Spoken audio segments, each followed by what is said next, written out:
অন্তর্বর্তী সরকারের মেয়াদ যতটা সম্ভব কম হওয়া উচিত উল্লেখ করে ডক্টর ইউনূস বলেন, এ লক্ষ্যে তারা কাজ করছেন।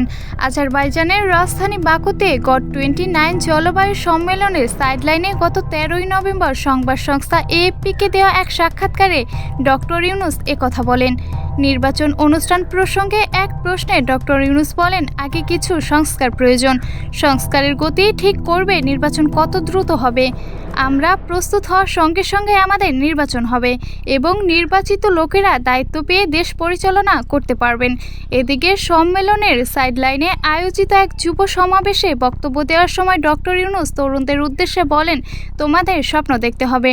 স্বপ্ন জীবনের সবচেয়ে শক্তিশালী চালিকা শক্তি। যদি তোমরা স্বপ্ন দেখো তবে তোমাদের জীবনে একটি বড় পরিবর্তন আসবে, কিন্তু যদি স্বপ্ন না দেখো আমি গ্যারান্টি দিতে পারি তা কখনোই আসবে না। গত 5ই আগস্ট শেখ হাসিনার সরকারের পতনের পর ডক্টর ইউনূসের নেতৃত্বে অন্তর্বর্তী সরকার গঠিত হয়। জুলাই গণঅভ্যুত্থানের চেতনা ঘাতের সব সংস্কারে কমিশন গঠন করে সরকার এরপর ভবিষ্যতে ফ্যাসিস্ট প্রতিরোধ এবং দেশ সুস্থভাবে পরিচালনায় সংস্কারের দাবি ওঠে।